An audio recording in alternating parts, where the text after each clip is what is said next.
I am first a rider. I'm neither an inspirational speaker, nor a management guru, nor a leadership coach, and nor am I talking to you about certain disruptions, I'm sorry. But I'm going to talk to you about some life lessons of mine over the years, which might be very relatable to you. And on that front, lo and behold, I want to talk to you about my failures. Some 4 failures of my life. Everyone fantasizes about their first job. It's a dream. It's like your first love. My first job, after having taken a lot of interviews post my graduation, was to sell AMC of printers. Can you beat that? Who does that? Then, after I did that job, I went to IIM Lucknow. Luck smiled for me for some time.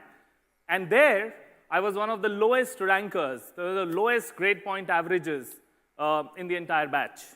Closer to work, the third thing, when we started Puma in India, about 10 years back, our first year was full of mistakes, full of failures. We thought that the best way to succeed would be to look around, look at successful organizations, hire people from there, look at some industry practices, best practices, put them in, and all of them failed. And the fourth one is a very personal thing of mine. I really sucked at sports and fitness when I was growing up. And I could not relate to it. I have never been a sports guy. I've never seen a fitness center probably till my first 22 years of my life. So what I'm trying to say is that a lot of people say failures are pillars of success, and I think it's very glorified. I think, in my opinion, failures remain with you. They stick to you. They are your moments of truth, which actually inspire you for redeeming your life in future. And I'm going to tell you a bit about some of these failures that I had and what impact it led in my life. First and foremost, when I was selling door-to-door printer AMC contracts, and in fact, I was looking for printers door-to-door and looking for faulty printers, to be precise. And today, when I look back on that life of mine, I see that I don't belittle any work. The very fact that my management style today is very hands-on probably has to do with that. And I also realize that irrespective of the job that you do, the company that you work for, there is a large part of your work which is very mundane, repetitive. So let's say it's 70% for me, and it might change for everyone. The rest 30% is the more creative juice and the strategic and the innovative work that you do. But all of us today have to do certain mundane, repetitive job, and that's the balance that is required in professional life. And I related back to what I did when I had failed getting a great first job. Second, I landed myself in IIM Lucknow, esteemed colleagues, great people from IITs, from the best colleges in the world, and I was very happy.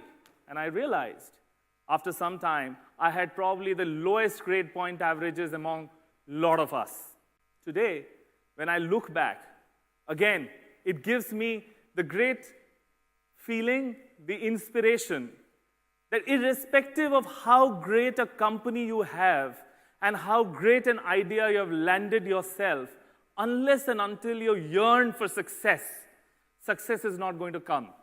I did not yearn for success at my academics at IIM, and that really showed in my performance.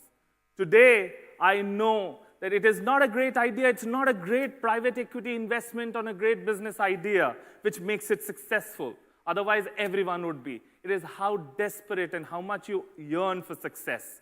And that's a learning, comes from my, back in the days, failure at IIM. Not failure, I passed, but I just. The third thing, the failure, when we started Puma, one of the last entrants in the space of sports, actually the last entrant, about a decade back in 2006. And when you look back today, we're the market leaders, the biggest brand, global brand in sports and lifestyle, the first to reach profitability in 3 years' time, one of the most exciting brands.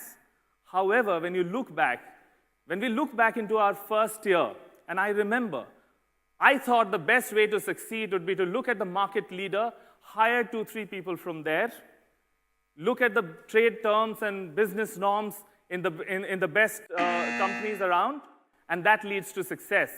Unfortunately, that doesn't. Your success depends on the stage that your brand is, and you have to charter your own success and not follow the reasons of success for somebody else. At the end, it's about sports and fitness. I was never up to it.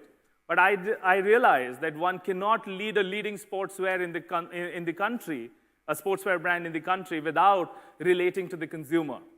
And I turned it around, and today I take my young people in my office to task on every kind of sports that they play. And I take it very passionately. I have enjoyed sports and fitness like never before. So whenever I look back and think I was not an athlete, it pushes me that much harder. At the end, I would like to tell you this, that people say, forget your past, forget failures, get on with life. I would say, keep your failures. They are your moments of truth. They should live within you till one's death. Thank you.